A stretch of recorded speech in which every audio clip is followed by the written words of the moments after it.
warahmatullahi wabarakatuh. Halo semua, gimana nih kabarnya? Sehat kan?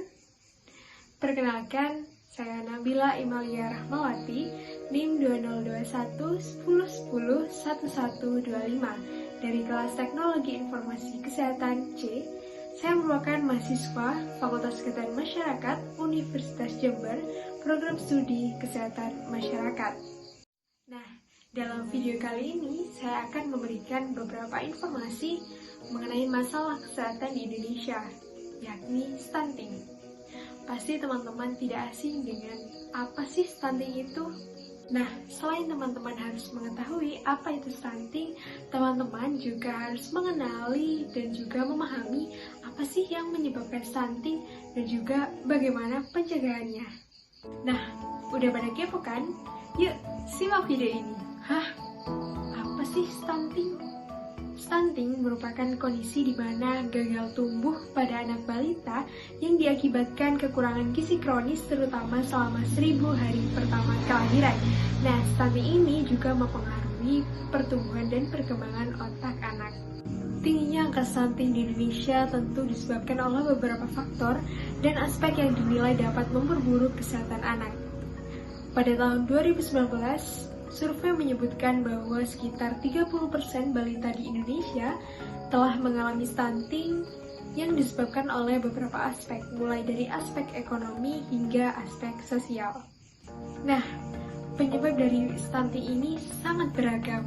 Yang pertama, stunting dapat dipengaruhi oleh pengetahuan ibu yang tidak memadai. Sejak dalam kandungan, bayi sudah membutuhkan asupan nutrisi yang baik untuk perkembangan dan juga pertumbuhan janin.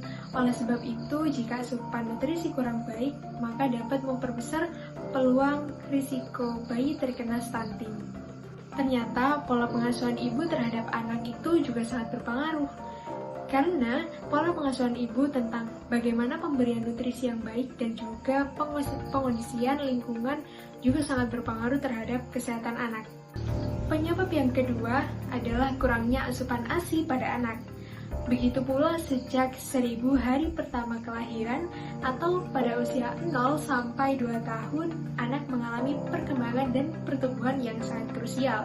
Oleh sebab itu, pada masa ini dibutuhkan ASI eksklusif dari ibu dan juga makanan pendamping ASI setelahnya.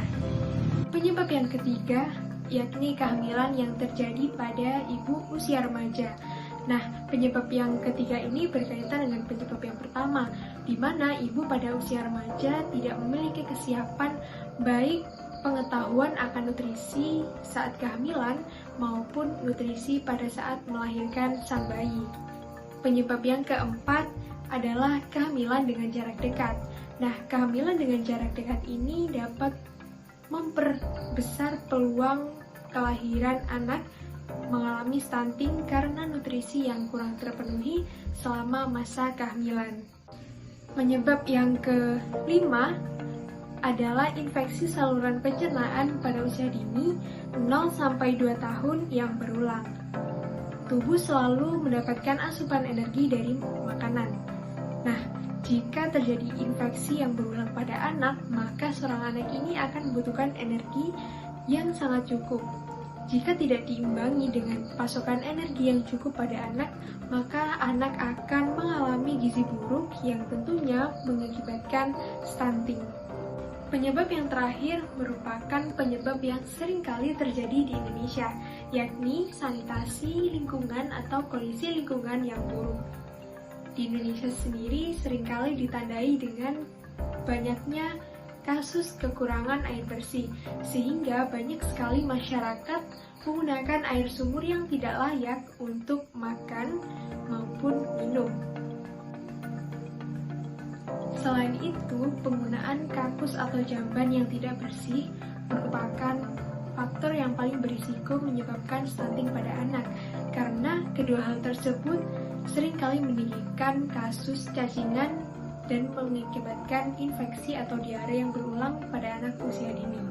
Seperti yang kita ketahui, stunting memiliki banyak dampak serius bagi tumbuh kembang anak dan juga kemajuan bangsa.